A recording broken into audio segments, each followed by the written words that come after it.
రాష్ట్రాల్లో ఎండలు మండిపోతున్నాయి. రోజు రోజుకి ఉష్ణోగ్రతలు పెరుగుతున్నాయి. నిజామాబాద్ జిల్లాలో రికార్డు స్థాయి ఉష్ణోగ్రతలు నమోదవుతున్నాయి. గరిష్ట ఉష్ణోగ్రతలు 43కు చేరింది. వడదెబ్బ కేసులు పెరుగుతూ ఉండటం ఆందోళన కలిగిస్తోంది. వడదెబ్బకు జిల్లాలో 2 మృతి చెందారు.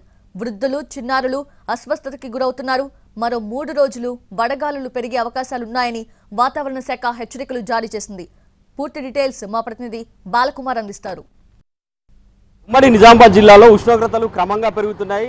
భారీ రికార్డు స్థాయిలో నమోదవుతున్న ఉష్ణోగ్రతలతో వడగాల్పులతో వడదెబ్బతో 2 మృతి చెందారు. గతంతో పోలిస్తే 2 నుంచి 4 డిగ్రీల అత్యధిక ఉష్ణోగ్రతలు నమోదవుతున్నాయి. ఉదయం 9 గంటల నుంచే బాణుడు తన ప్రతాపం చూపిస్తున్నాడు. ఉమ్మడి జిల్లాపై నిప్పుల వర్షం అయితే కురుస్తున్నట్టు తెలుస్తుంది. జిల్లా వ్యాప్తంగా కూడా రికార్డు స్థాయిలో దాదాపుగా 43 డిగ్రీల వరకు ఇప్పటివరకు ఉష్ణోగ్రతలు నమోదవుతున్నాయి. గత సంవత్సరంతో పోలిస్తే భారీగా ఉష్ణోగ్రతలు నమోదవుతున్నట్లు వాతావరణ శాఖ అధికారులు చెప్తున్నారు. రానున్న రోజుల్లో దీని తీవ్రత మరింత పెరిగే అవకాశం ఉందని కూడా అంటున్నారు. అంటే ఎట్లుంది అన్న జిల్లాలో ఎండల తీవ్రత ఎట్లుంది? ఎన్ని గంటల నుంచి ఎఫెక్ట్ కనబడుతుంది? మాకు 9 అయిందంటే ఎండ చాలా 9 గంటల నుండి పడితే రాత్రి కూడా వడగాలు వేస్తుంది.